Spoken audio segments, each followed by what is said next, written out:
También, desde una de las cosas interesantes es que desde todas las mitologías, desde las religiones, siempre se buscó una protección extrahumana, una protección divina. Y aquí les traigo dos diosas y un santo. En la mitología china estaba la diosa Kouchen Niang y en la hindú estaba Chitala Mata, que a mí me encanta la figura de Chitala Mata. Es esta mujer que anda en un burro y a medida que el burro se va meciendo, se va bamboleando, va soltando de una cesta que tiene en la cabeza unas semillas que ella esparce con una escobilla que tiene. Cuando caen estas semillas, esto a las personas que les cae va a producir la viruela, a menos que Chitala Mata con el agua que lleva en este cántaro las limpie. Entonces, aquí hay varios mensajes. Uno, hay una semilla que cae, hay algo exterior que es lo que causa la viruela. Dos, si hay higiene, si hay limpieza, se puede prevenir. Y quien ha estado en contacto con ella posteriormente queda inmune. Y en la mitología cristiana está San Nicasio. San Nicasio era el obispo de Reims. Y cuando hubo la invasión de los hunos, a San Nicasio había sobrevivido la viruela. Y cuando llegó la invasión de los hunos, él se enfrentó a los hunos y finalmente lo decapitaron. Pero se dice que como castigo a los hunos se presentó una epidemia de viruela dentro de estos ejércitos que invadieron a Reims. Pero pasemos a lo que más nos interesa, y es qué pasó en América. La primera descripción de viruela se da en 1518, cuando se presenta en Santo Domingo, en la Española en ese momento. Parece que la viruela llegó con los barcos de esclavos que la traían del África. En 1518 y 40 años más tarde, en 1558, se presenta en la Nueva Granada. La descripción de la llegada de la viruela a México, conjuntamente con la conquista de Tenochtitlán por Cortés, es famosa y aparece en algunos de los códices que describen la conquista de la Nueva España, como se le conocía a México, particularmente en el Códice Fiorentino de Bernardo de Sahagún, también en el Códice Telerino Remensis. Vean ustedes cómo aparecen acá los indígenas con todas las lesiones de la viruela, y esta figura ya es por el obispo de Trujillo, en Perú, que muestra cómo los indígenas, cuando estaban afectados por la viruela, iban y se recluían en lo que hoy llamaríamos un cambuche, esperando morir allí de esta enfermedad.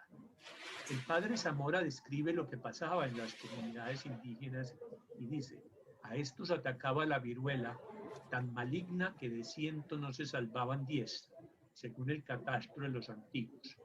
Y esto no es exagerado si se atiende a la disminución que tuvo el prodigioso número de indios que poblaban los campos antes de la epidemia. Sin embargo, esto no ocurrió solo en las colonias españolas o en las América Latina, sino que también ocurrió en las colonias inglesas en Norteamérica. Y hay una descripción de lo que ocurrió cuando desde Pensilvania estaban tratando de colonizar el interior de Estados Unidos y se presentaron las guerras con los indígenas. Se dio inclusive la orden, y es la primera evidencia de una batalla de utilizar los microbios como un arma biológica, de que infectaran a los indios con la viruela. Y hay una carta del capitán Ecuyer, que hacía parte de los Royal Americans, escrita en 1763 a su jefe, que dice: como consideración con ellos, es decir, a 2 jefes indios, les dimos 2 mantas y un pañuelo procedentes de nuestro hospital de viruela. Confío en que produzcan el efecto deseado. Yo creo que eso no tiene comentarios. Ahora, como les decía, desde hace 2000 años o algo así, los chinos empezaron a ver cómo trataban la viruela e inclusive cogían las costras, las maceraban y luego las inhalaban. Y se decía que los hombres los inhalaban por una nostril y las mujeres por el otro, y había unos pitillos especiales para hacer estas inhalaciones.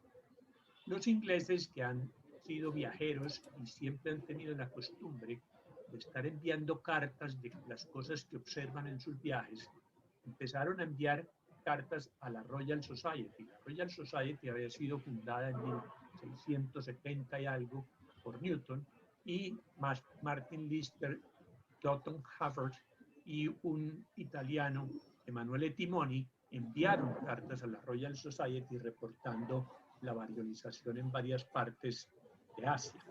Pero la historia más importante se refiere a esta señora que se llama Lady Mary Wortley Montagu.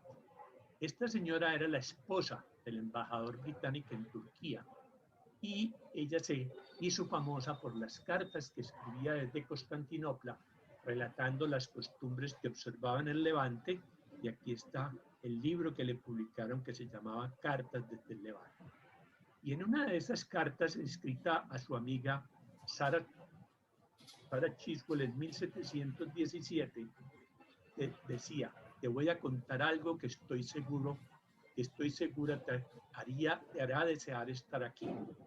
La viruela, tan fatal y tan común entre nosotros, aquí es totalmente inocua por el invento del incrafting. A propósito de esta palabra en inglés como del injerto. Yo soy lo suficientemente patriota para tomarte el trabajo de llevar este invento tan útil y ponerlo de moda en Inglaterra. Y no dejaría de escribirle a algunos de nuestros doctores al respecto, si conozco a alguno de ellos que yo creo que tenga la suficiente virtud para destruir una parte considerable de sus ingresos por el bien de la humanidad. Quizás, si estoy viva para el regreso, yo tendría, sin embargo, el coraje de darles la batalla.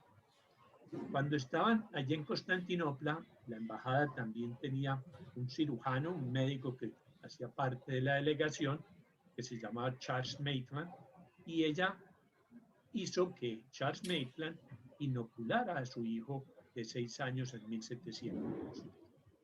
Cuando regresó a Inglaterra, la señora del embajador convenció al rey Jorge I de que se introdujera la variolización en Inglaterra y decidieron hacer un experimento, que es lo que se conoce como el experimento real.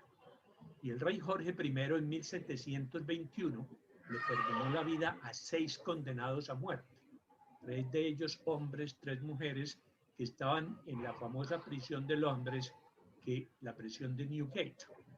Y el 9 de agosto de ese año de 1721, el doctor Maitland, que era el que había acompañado a Lady Mary en Constantinopla, los inoculó.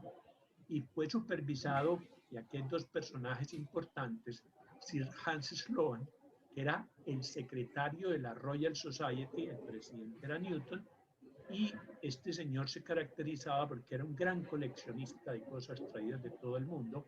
Aquí está Sir Hans Sloane, y cuando él murió, dejó esto al reino, al imperio británico, y es el origen del famoso museo británico. Y estaba también John George Streathouse, que era parte de del Royal College of Physicians. Ya la inoculación se hizo en medio de 2 testigos, y una de las inoculadas fue una jovencita de 19 años, imagínense, ya estaba condenada a muerte, y ella fue obligada a dormir con un niño de 10 años que tenía viruela. Durmió con él, lo cuidó durante 6 semanas hasta su recuperación, y ninguno de los dos adquirió la enfermedad. Como ya se había dicho, el proceso de la higiene tiene muchísimo que ver. Lo que Pablito también ya había intuido muy bien, los negros traídos del África hacia América, pues las heces, las orinas, toda esa suerte, pues también coadyuvó para que pueda expandirse la enfermedad de la viruela. También la viruela como sentido de guerra, incluso con el mismo Hernán Cortés.